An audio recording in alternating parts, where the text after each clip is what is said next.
Well, it's new equipment day, and of course by new, I mean new to me. The equipment that I'm getting, I think, was made in the 70s or 80s, so it's very likely older than I am. Not necessarily, but I've never had it before, so it's new. Callie and I are on our way right now to pick it up, and when we get there, I'll show you what it is. But you know, the thumbnail might have given it away already. I'm not sure yet. Anyway, we're on our way to get something, and that's what's going on today on Farmer Tyler Ranch.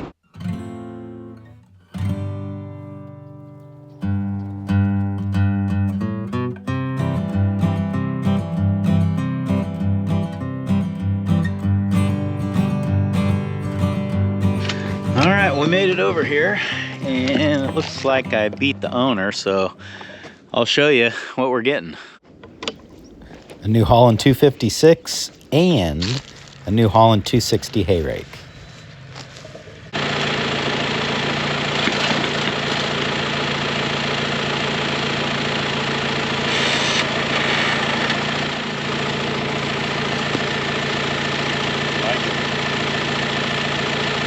It'll be good for carrying. I don't know about putting it down, but we'll figure that out.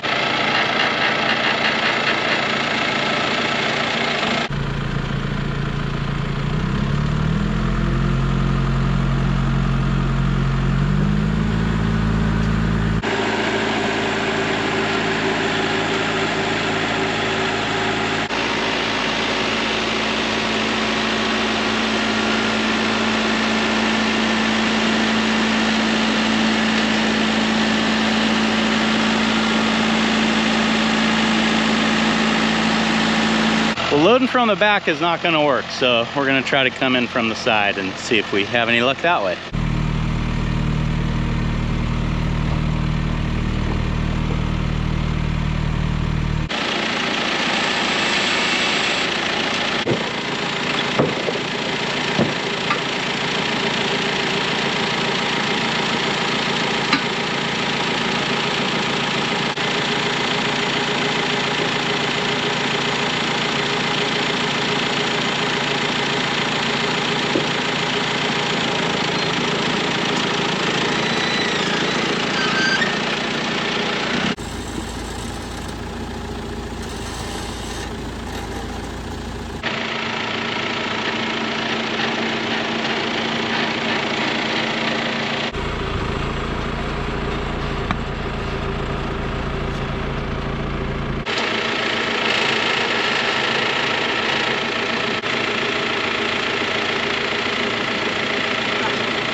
Well, I've got them strapped down about as good as I know how to do it, so we'll just take it easy and hope we make it home.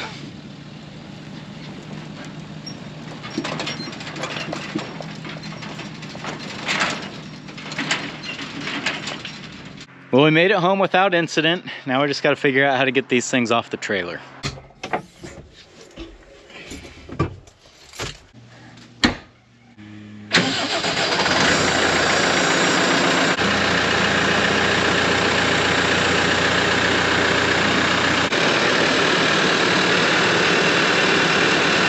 Yeah, it's not going to work from this side.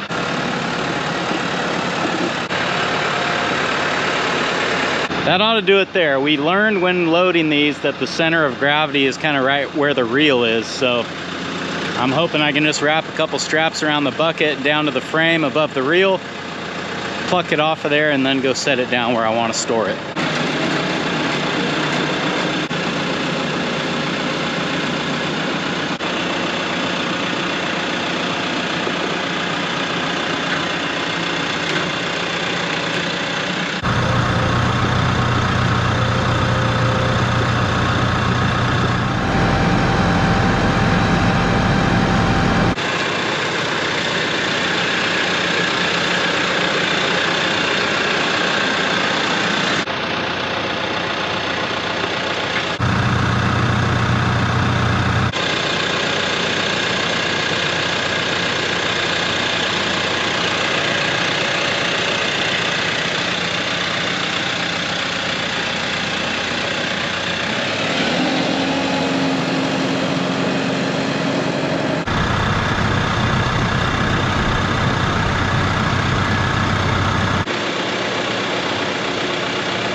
Well, there you go. Not one, but two New Holland rakes. I've heard these called basket rakes. That's kind of what people around here refer to them as. I know a lot of people call them roller bar rakes, which is actually, I think, what New Holland calls them. So I'll probably use those terms interchangeably from here on out. So why two rakes? Well, the main reason is that the seller made me an awesome deal on both of them that I just couldn't pass up. And there are some advantages to having two rakes, especially because these two specifically discharge the hay on opposite sides. So I could, in theory, make up like a yoke to pull these two together and rake two rows into one. I don't know that I'll ever do that, but you know, when you're trying to justify a decision that you made, you know, you'll use almost anything. This rake right behind me is a 256 and the one over here is a 260. So they are different model numbers. The primary difference that I see is that the 256 has these wheels on the front, whereas the 260 does not. There might be some other minor differences, but these are largely the same, which means a lot of the parts will be interchangeable. So in the future, because, you know, I don't get rid of anything, if I need to steal parts off of one to make the other work, then I'll have that option. And also, these are both fully functional. Well, I shouldn't say fully. The 260 has one bad bearing on the reel here that the seller actually bought and is included in the deal. So I will replace that bearing. And at that point, these will both be ready to be used. In fact, you might notice that the 256 has some fairly fresh hay on it. That's because the seller was using this yesterday to rake. That was the last job that he had to do with it before he wanted to sell it. And having two functional rakes is very beneficial in the event that, let's say, one of them breaks while I'm using it. Instead of messing around waiting for parts to show up or whatever it might take, I can just go hook onto the other one and finish what I need to finish. Or let's say I cut my hay and there's a storm coming and I decide that I need to get it raked to speed up the drying process so that I can hopefully get it baled before the storm comes. Well, now I've got two rakes, so I can hook up a rake to two different tractors and I can run one and find somebody else to run the other. And in theory, get that hayfield raked twice as fast. So two rakes, not necessary, but plenty of advantages. And when a deal is too good to pass up, well, you can't pass it up.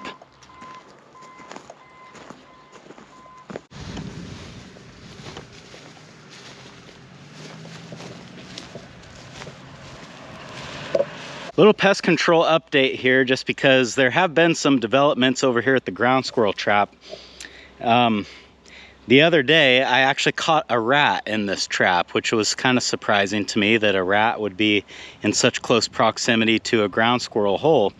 So that prompted me to put my trail camera here to try to see if I could kind of tell what was going on. And what I have learned here is that I don't think this is a ground squirrel hole at all, because I have caught several rats coming in and out of it on the trail cam.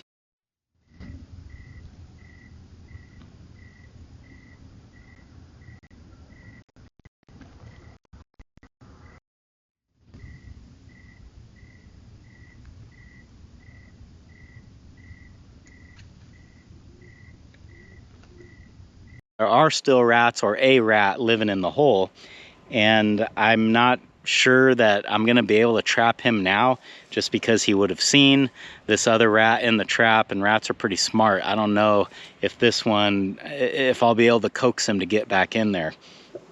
So I am starting to think of some alternative methods of how to get him.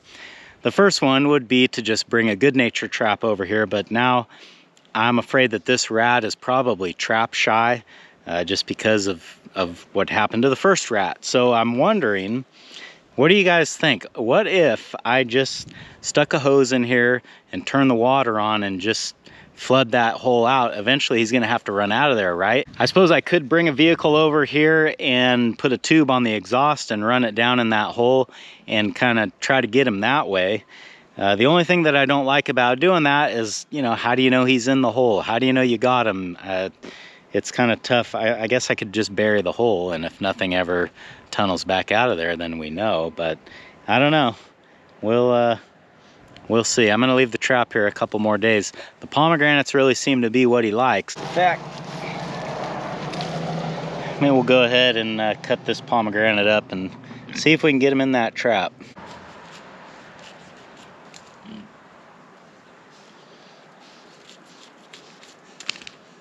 We'll just tempt him with these, you know. Now we gotta get him comfortable going in here. I think I will try to put the trail cam up here again just so we can watch and see what he does, but I need to get a tripod or something so that I can aim the camera like down like this, because I had it just set up on the ground and I mean, there was over 1,000 videos, just that camera was getting set off continuously. Part of it was the pigs, part of it was when a train went by, part of it was probably when cars went by, and I don't know what else. There was a ton of videos on that camera with nothing on them. So I think if I can get the camera aimed more at the ground, that hopefully that won't happen again.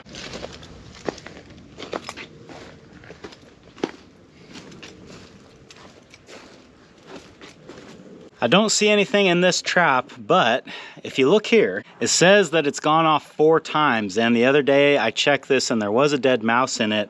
So I think that maybe our cat is coming and cleaning this trap out when it does catch something. Not really sure, because now I've got the trail cam over at the house. So I don't know what's going on with that one. That one's got a mouse in it. That trap hasn't caught anything until now. I was starting to wonder if the CO2 was empty on it or what was going on, but I guess the mice just need a little bit of time to get comfortable with it. Howdy, girls.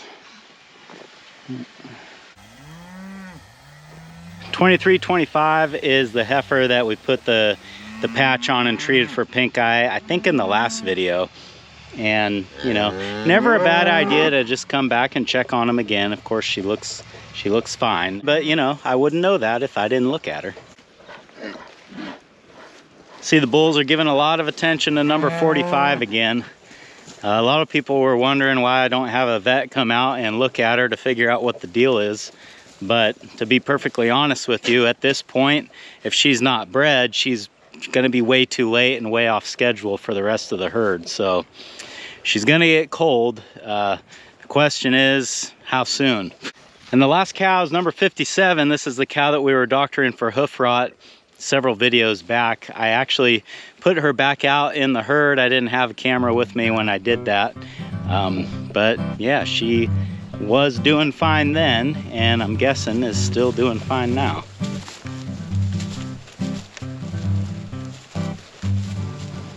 So granted, not really much to see, you just see that she walks all right, but I figured I'd give you guys some closure on that because she kind of just disappeared out of the videos there for a little while. Everything here is looking pretty good, so I think we'll just call this one here.